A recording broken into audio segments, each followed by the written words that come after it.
Building a building is similar business as building a microchip. So you have to design it like an architect, and you need someone to validate it. And then you now get your plans and you give it to a construction company who's now going to construct it. So I just talked about building a building, but actually building a chip is very similar.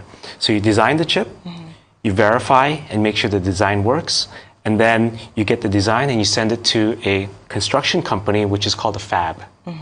And the largest fabs in the world, Taiwan, for example, TSMC, they will now make the chip and you use the chip into the device that you need to use.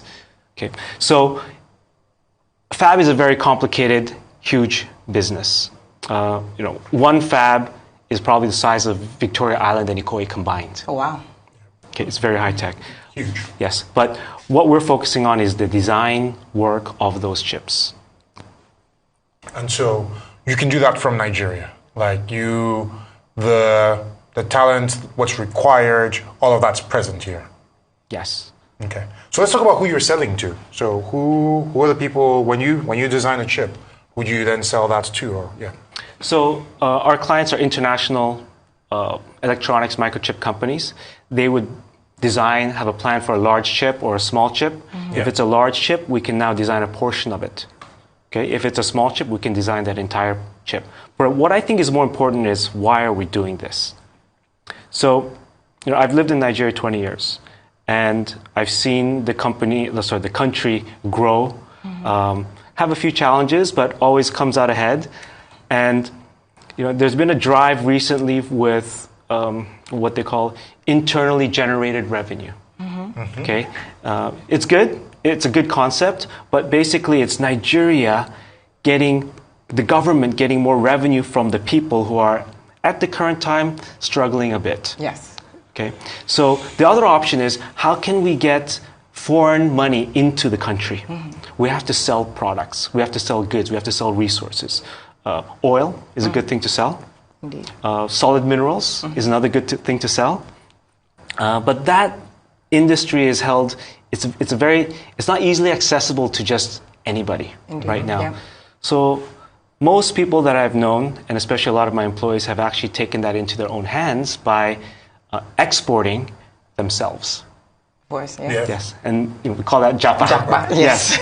So they're exporting themselves. So in fact, the country's capability is decreasing. Shrinking. And it's not sustainable. So the third option is, can we export as a country knowledge? So if we export knowledge, the individual stays within the country. Yep. It's like a chicken that consistently lays eggs. Don't export the chicken, export the eggs. And that's what we're doing, is we are training bright individuals to learn the skills, to design and develop microchips so that knowledge can be exported.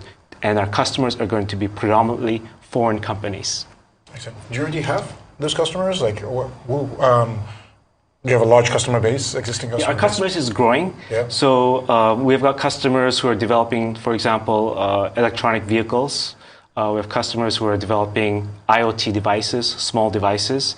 We work with many partnerships. So the semiconductor industry is not one that we're just in alone. It's all about partnerships.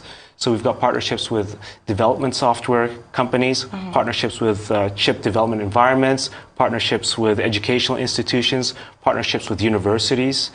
We've partnered with University of Ife, OAU Ife, Unilag, and we're gathering the brightest students there to now upskill them in an accelerated program to get those skills to be able to enter the workforce.